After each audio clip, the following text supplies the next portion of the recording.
Tikulandireni pano pa nkhani zanu YouTube channel pomwe timabwera ndi nkhani zosiyana-siyana, nkhani zimene zikufunika inu omvera muzizitsatira bwino chifukwa zikuchitika ndithu m'dziko mwathu muno, komanso nkhani zina zomwe zikuchitika m'mayiko otizungulira ndi mayiko azungu amene.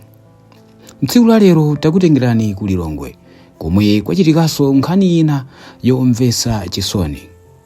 Tikhale tikuwerenga nkhani imeneyi kuti inu ndife pano tonse tiziyendera limodzi, koma chomwe ndingakupempheni nchoti tapangani subscribe.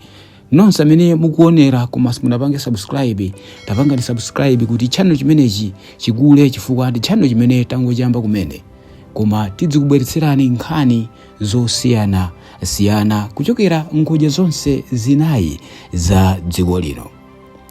Ndikhale ndikuwerenga nkhani imeneyi, ndipo nkhani yetu tayitenga pa tsamba la Facebook la Zodiac Online. Tiwerenge motere: apolisi ku Lilongwe amanga alimbanazo chikalipo azaka 20 powaganizira kuti anapha kugwira ntchito pa chipatala cha Partners in Hope apita mzungu azaka 50.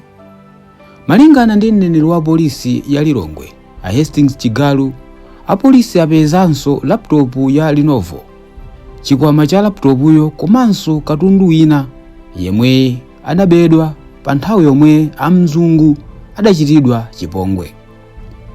Achigalu ati potsatira za chiwembu zomwe zinachitikira amzungu pa 27 Novemba, apolisi anakhazikitsa kafukufuku wawo yemwe anawatengera kwa a Blessings Chitukula azaka 19 komanso a Madison Nick Nyoni azaka 35. Awiriwa akuti anapezeka ndi katundu yemwe adabedwa tsiku lomwe amzungu anachitiridwa chiwembu, ndipo apolisi atawafunsa komwe anatenga katunduyu akuti anawulula kuti anagula kwa alimbanazo chikalipo. Achigalu ati apolisi atamanga achikalipo awulula kuti anaba katunduyi kwa amzungu atawamenya ndi chitsulo mmutu.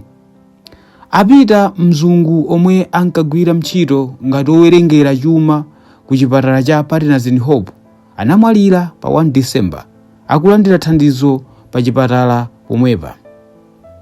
Wolemba ndi Innocent Kunchedwa, Lilongwe.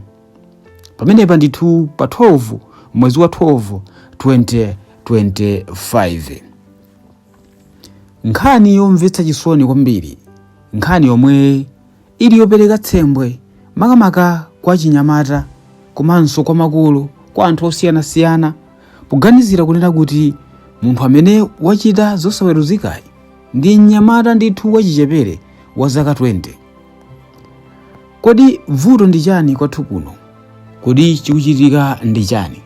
Tayikani maganizo anu mu comment section chifukwa tifune timve kuti kodi iniyo nkhani imeneyi mukuiona motani.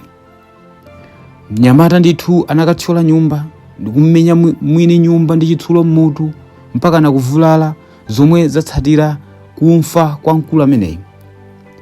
Nkhani yosakondweretsa, nkhani yomvetsa chisoni makamaka kuganizira kwa abale a mkulu ameneyi kuti wasiya ana, wasiya mkazi, abale osiyana-siyana ali pa mavuto a nkhani. Tayikani maganizo anu mu comment section imo, osewala kupanga subscribe, like, comment komanso share pompano pa nkhani zanu YouTube channel.